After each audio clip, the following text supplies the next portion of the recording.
Bonjour à tous, aujourd'hui nous allons nous intéresser au moteur brushless en utilisant le contrôleur BLD 300B.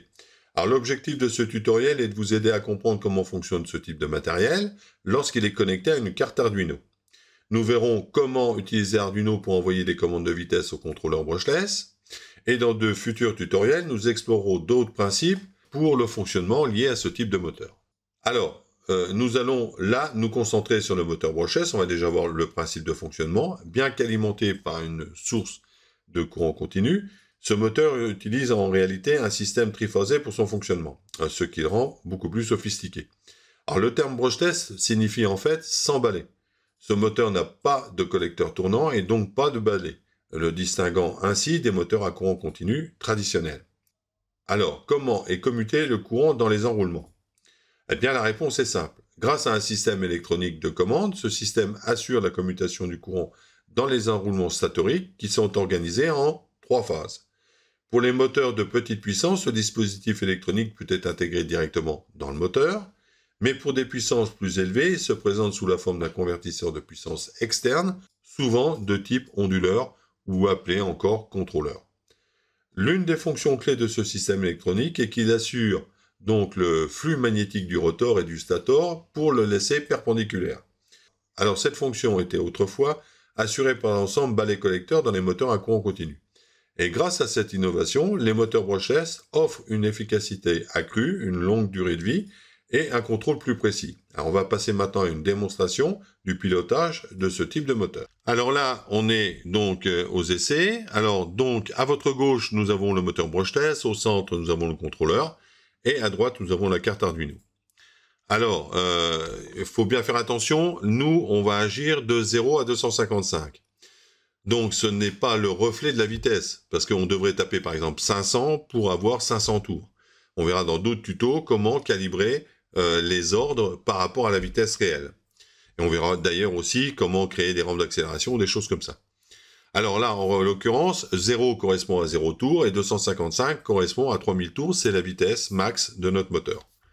Donc là, on va passer tout de suite à 20.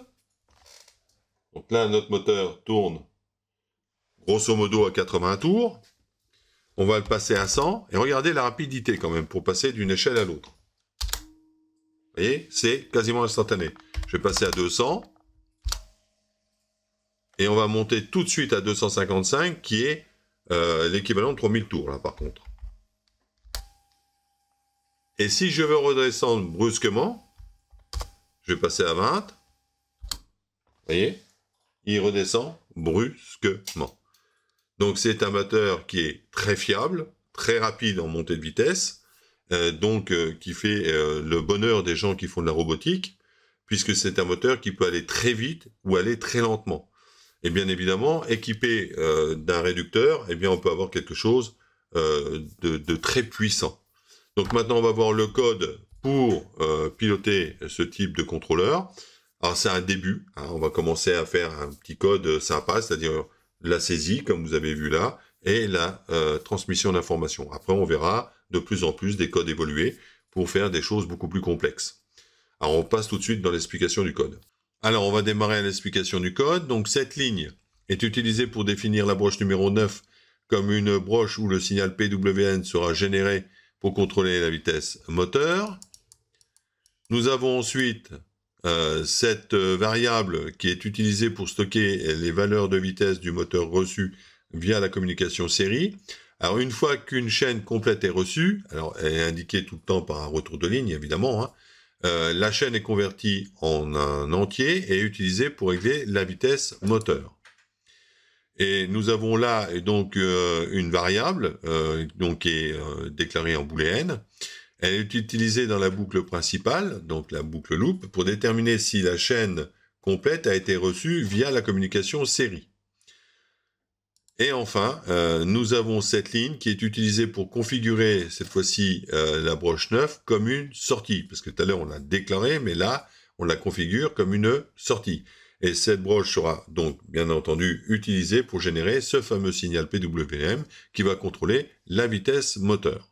Après, un paramètre qu'on rencontre souvent dans les codes, surtout quand on a des échanges entre l'IDE Arduino et puis Arduino, eh bien, c'est l'initialisation de la communication série, donc c'est Serial Begin 9600 étant la vitesse de transmission, et on met un message, donc pour l'opérateur, c'est entrer la vitesse du moteur, donc vous devez entrer une valeur de 0 à 250. Alors avant de traiter la fonction loop, nous allons traiter de la fonction serial event. La fonction serial event est une fonction spéciale dans l'environnement Arduino qui est automatiquement appelée chaque fois que des données sont disponibles sur le port série. Vous n'avez pas besoin de l'appeler explicitement dans votre code, elle est exécutée en fait en arrière-plan chaque fois que le tampon série reçoit des données. En d'autres termes, dès que des données arrivent sur le port série de l'Arduino, la fonction serial event est invoquée pour traiter ces données.